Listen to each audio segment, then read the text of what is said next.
बिस्मिल्लाहिर्रहमानिर्रहीम। अस्सलाम वालेकुम। Welcome to cooking inside the kitchen. और आज किचन में जैसे आप देख रहे हैं हमने तैयार की है मटन की नली निहारी।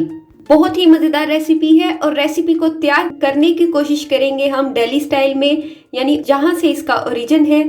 तो हम इसे दिल्ली स्टाइल में तैयार करेंगे नली निहारी को। तो इसकी तैयारी के लिए टाइम काफ़ी लगता है। जब भी निहारी की तैयारी करनी हो तो इसे रात में तैयार करें ताकि आप नाश्ते में इसको एंजॉय कर सकें। तो फटाफट से करते हैं इसकी तैयारी शुरू, क्योंकि काफ़ी लेंथी रेसिपी होती है। आप देगचा ले लें, उसके अंदर ऑयल ऐड करेंगे 2 कप ऑयल को अच्छे तरीके से गर्म करेंगे मीडियम फ्लेम पे। और इसके अंदर बारीक कटी हुई प्याज ऐड कर देंगे 4 अदद। हमने प्याज को सॉफ्ट और हल्का सा सुनहरी करना है, बहुत ज़्यादा गोल्डन फ्राई नहीं करेंगे। निहारी जब भी तैयार करें तो इसके लिए टाइम मैं जैसे पहले भी बता रही थी काफ़ी आपको चाहिए होता है। 4 से 5 घंटे लगते हैं। तो आप इसे पहले ही तैयारी शुरू कर दें जब भी आपको तैयार करनी हो।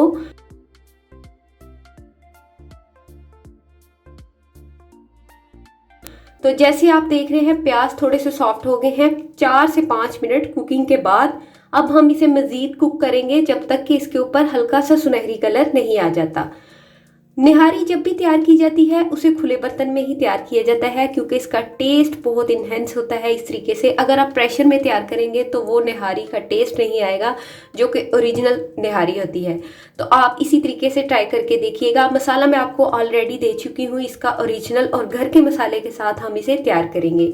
अब हम आपको दिखाएंगे गोश्त किस तरह का लिया है। निहारी मटन की है, इसके लिए हम लेंगे नली। ये मेरे पास है 1 kg और इसके साथ ½ kg इसके अंदर गोश्त है।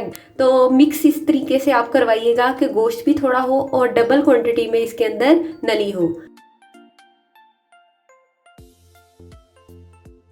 अब हम इसे ऐड करेंगे और चम्मच की मदद से इसे हिलाएंगे, यानी थोड़ा सा भूनेंगे प्याज के अंदर। प्याज आपने जैसे देखा होगा बिल्कुल हल्का सा सुनहरी हो चुका था, हमने बहुत गोल्डन फ्राई नहीं किया। इसके साथ 2 से 3 अदद जाएंगे तेजपात और इसके साथ हम फ्राई करेंगे ताकि अच्छी सी खुशबू भी आ सके तेजपात की। जी, तो बड़े तरीकों से निहारी तैयार होती है, लेकिन कोशिश यही है कि आपको अच्छी वाली रेसिपी जो दिल्ली में तैयार की जाती है उस तरीके से तैयार करके दी जाए। तो आप देख रहे होंगे 3 से 4 मिनट बाद फ्राई होने के बाद हम इसके अंदर ऐड करेंगे 1 टेबलस्पून अदरक का पेस्ट और इसके साथ 2 टेबलस्पून लहसुन का पेस्ट जाएगा। लहसुन का पेस्ट इसके अंदर ज़्यादा जाता है और अच्छे तरीके से इसे भूनेंगे 2 मिनट के लिए, ताकि इसके अंदर कच्चापन नहीं रहे लहसुन अदरक के पेस्ट का, और गोश्त के अंदर ये अच्छे तरीके से फ्राई हो जाए।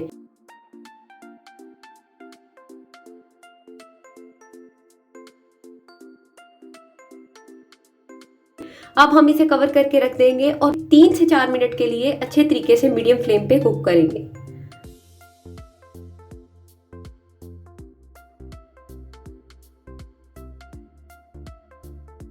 जी, तो 3 से 4 मिनट बाद हमने इसके अंदर ऐड कर देना है पानी हम इसके अंदर ऐड करेंगे 1.5 लीटर, यानी आपके पास 1.5 kg गोश्त है तो इसके अंदर उतना ही पानी जाएगा। और कुक होने के लिए छोड़ देंगे तकरीबन 2 घंटे के लिए, ताकि ये अच्छे तरीके से गल जाए। क्योंकि खुला पका रहे हैं तो आपको पता है गोश्त को गलने में थोड़ा टाइम लगता है, इसलिए तकरीबन 2 घंटे लगेंगे इसे बॉयल होने में।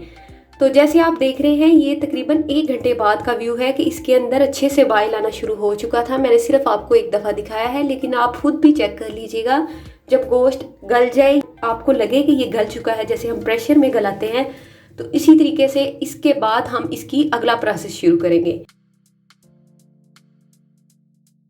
ये तकरीबन 2 घंटे बाद का व्यू है। जैसे आप देख रहे हैं गोल्डन सा खूबसूरत सा कलर आ चुका है। मैंने इसके अंदर कुछ भी ऐड नहीं किया, ये प्याज का अपना कलर निकला है जो हमने फ्राई किया था, और गोश्त इसके अंदर जो है वो बड़े अच्छे तरीके से बॉयल हो चुका है।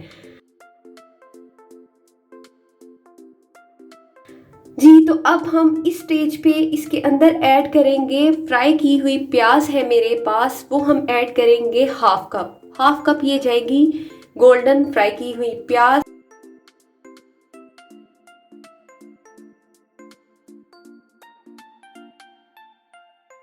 अब हम इसे अच्छे तरीके से मिक्स करेंगे और कुक करेंगे तकरीबन 2 मिनट के लिए। इसके साथ हम इसके अंदर ऐड करेंगे नहारी मसाला। जब गोश्त गल जाए आपने ये दोनों चीज़ें उसके बाद ऐड कर देनी है, पानी को खुश्क नहीं करना। तो इसके अंदर मसाला जाएगा 4 टेबलस्पून जो मैंने तैयार किया था, आप उसकी रेसिपी देख सकते हैं, उसका लिंक डिस्क्रिप्शन बॉक्स में मौजूद है। तो इसी तरीके से ये आप देख रहे हैं, ये मैंने टीस्पून लिया हुआ था इसलिए मैंने 8 टीस्पून ऐड किए, यानी 4 टेबलस्पून हमने इसके अंदर मसाला ऐड करना है। तो अब हम इसे कवर करके रखेंगे तकरीबन 5 मिनट के लिए, ताकि अच्छे से मसाला इसके अंदर कुक हो गोश्त के अंदर, और एक दफ़ा चम्मच की मदद से इसे हिला लेंगे।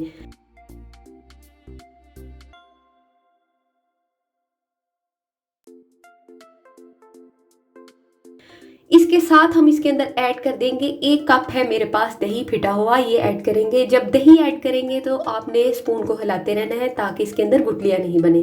जैसे आप देख रहे हैं हल्का हल्का सा ऑयल आपको फील हो रहा होगा कि ऊपर आना शुरू हो गया है, लेकिन अभी ये कुक नहीं हुआ। अब हम इसे मज़ीद कुक करेंगे मीडियम फ्लेम पे ही। और इसके साथ इसके अंदर जाएगा सॉल्ट, ये जाएगा 1 टेबलस्पून। आप अपने टेस्ट के हिसाब से भी सॉल्ट ऐड कर सकते हैं, मसाले के अंदर भी सॉल्ट मौजूद था। अब हम इसके अंदर ऐड करेंगे, ये लाल आटा है, इसका गोल तैयार किया, 3 टेबलस्पून हम आटा लेंगे और पानी के अंदर इसे मिक्स करके 1 कप गोल तैयार कर लेंगे। इसके साथ ही हमने इसे ऐड कर दिया है, और साथ में हम ऐड करेंगे केवड़ा एसेंस, ये इसके अंदर जाएगा टीस्पून। बहुत इसका स्ट्रॉन्ग टेस्ट होता है इसलिए 1 टीस्पून इनफ होता है। ऑलरेडी हमारे पास जो मसाला जात हमने ऐड किए हैं उनकी भी बड़ी अच्छी खुशबू आ रही है। तो अब हम इसे कुक करेंगे 35 to 40 मिनट्स बिल्कुल लो फ्लेम पे। और जब ये कुक होगी माशाल्लाह से आप देखिएगा कितनी अच्छी और मज़े की निहारी तैयार होगी।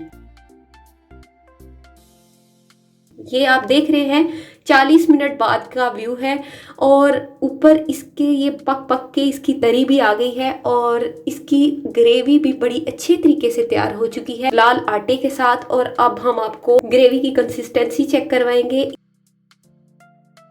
इसके साथ आप ये चेक कर सकते हैं गोश्त माशाल्लाह से बहुत अच्छे तरीके से गल चुका है। अब हमने इसे डिश आउट किया है और इसे सर्व कर दिया है नान के साथ। ये बहुत लेंथी रेसिपी थी, लेकिन मैंने इसे बहुत शॉर्ट करने की कोशिश की ताकि आपको पूरी रेसिपी मिल सके। तो रेसिपी को ज़रूर फॉलो कीजिएगा। रेसिपी से रिलेटेड कुछ भी पूछना हो तो मुझे आप मेरे चैनल पे पूछ सकते हैं। चैनल को सब्सक्राइब करना और लाइक करना मत भूलिएगा। फिर इंशाल्लाह मिलेंगे एक अच्छी सी और नई सी रेसिपी लेके। तब तक के लिए अपनी दुआओं में याद रखिएगा। अल्लाह हाफिज़।